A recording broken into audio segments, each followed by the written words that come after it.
মুরগি চোরা কালকে ধরা পড়ছে, জানেন আপনারা? হ্যাঁ, কি এটা ছিল আমার জীবনের, মনে হয় আমার জীবনের আখেরি তামান্না।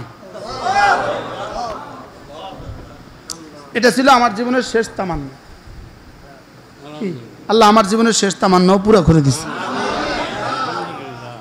কি ভাই, মজার বিষয় হলো পৃথিবীর সমস্ত জ্ঞান ও বিজ্ঞান, পৃথিবীর সমস্ত জ্ঞান ও বিজ্ঞান এর আখেরি ঠিকানা, সে পৃথিবীর সমস্ত জ্ঞান ও বিজ্ঞানের শেষ ফলাফল মাটি, শেষ ফলাফল মাটি। আর কোরআনের আখেরি ঠিকানা, শেষ ফলাফল জান্নাতুল ফেরদাউস। পৃথিবীর সমস্ত জ্ঞান ও বিজ্ঞান শুধু ডাউন হয়, শুধু নিচে নামে, শুধু নিচে নামে, শুধু নিচে নামে। আর কোরআন শুধু আপ হয়, শুধু উপরে ওঠে, শুধু উপরে ওঠে, শুধু উপরে ওঠে। ওয়া ইলাইহি ইয়াসআদুল কালিমুত তাইয়্যিব ওয়াল আমালুস সালিহু ইয়ারফাউহু ওয়া মাকরু উলাইকা হুয়া ইয়াবুর। পৃথিবীতে ইসলাম আর ইমানের বিরুদ্ধে যত ষড়যন্ত্র আছে, যত ষড়যন্ত্র ছিল, আল্লাহ তাআলা বলেন সমস্ত ষড়যন্ত্র একদিন মুছে যাবে, একদিন ধ্বংস হবে। রব বলেন কোরআন এমন এক জিনিস জানো, ইলম, ঈমান, আমল, তাকওয়া এমন এক জিনিস জানো, লান তাবুর, এটা জীবনে কখনো মুছবে না। রব বলেন এটা মুছবে না, রব বলেন ওটা মুছে যাবে। এজন্য আপনাদের কি বিশ্বাস ছিল জানা নাই, আমার বিশ্বাস ছিল এই দিন আমি দেখব, যে দিন তিনি ভাগবেন। আমার বিষয়, আমি কোরআন শরীফ পড়তাম, আর আমি কোরআন শরীফের প্রতিটা পড়াতে পড়াতে আওয়ামী লীগের পতন দেখতাম। আল্লাহর কসম, আমি যেন কোরআন শরীফ, আল্লাহ আমি কইতাম আল্লাহ কোরআন শরীফকে নাজিল করছেন আপনি এর লেখা, শুধু আমার এই কথা বোঝানোর লেখা। কি আমি প্রতিটা পৃষ্ঠা দেখতাম আওয়ামী লীগের পতন নিশ্চিত, পতন নিশ্চিত, পতন নিশ্চিত, পতন নিশ্চিত। আমি নিজেকে নিজে প্রশ্ন করতাম কবে কবে কবে?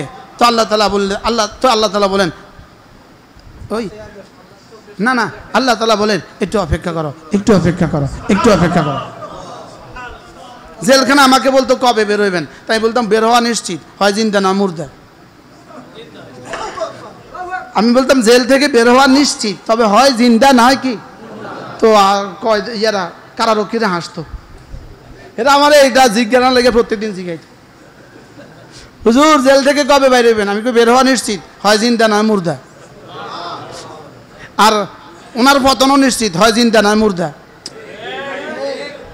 ওনার পতনও নিশ্চিত হয়, তো জিন্দা পতন হবে এটা আমাদের কাছে একটু অসম্ভব ছিল। কি জিন্দা পতন হবে এটা আমাদের কাছে কি ছিল বলেন? আমাদের কাছে পরবর্তী অপশনটা ছিল বেশি আশাব্যঞ্জক, যে মুর্দা পতন হবে, পতন হবে তবে কি মরে পতন হবে। উনি যে জিন্দা পতন হবে এটা আমাদের ধারণা ছিল না। আমরা খালি দুষ্টমি ছলে বলতাম বাংলা ছেড়ে ভারত যা, কিন্তু আল্লাহ যে এটা এভাবে কবুল করছে এটা কি আমরা বুঝছি? এটা আমাদের ধারণা ছিল না। আল্লাহকে ধারণা হবে না এটা আমার আগেরই বক্তব্য ছিল। তোমাদের ধারণা হবে না এটা আমার জানা ছিল। কি তোমাদেরকে রিজিক দিব মিন হাইসুল লা ইয়াহতাসিব, মিন হাইসুল লা ইয়াহতাসিবের মধ্যে এটাও আছে।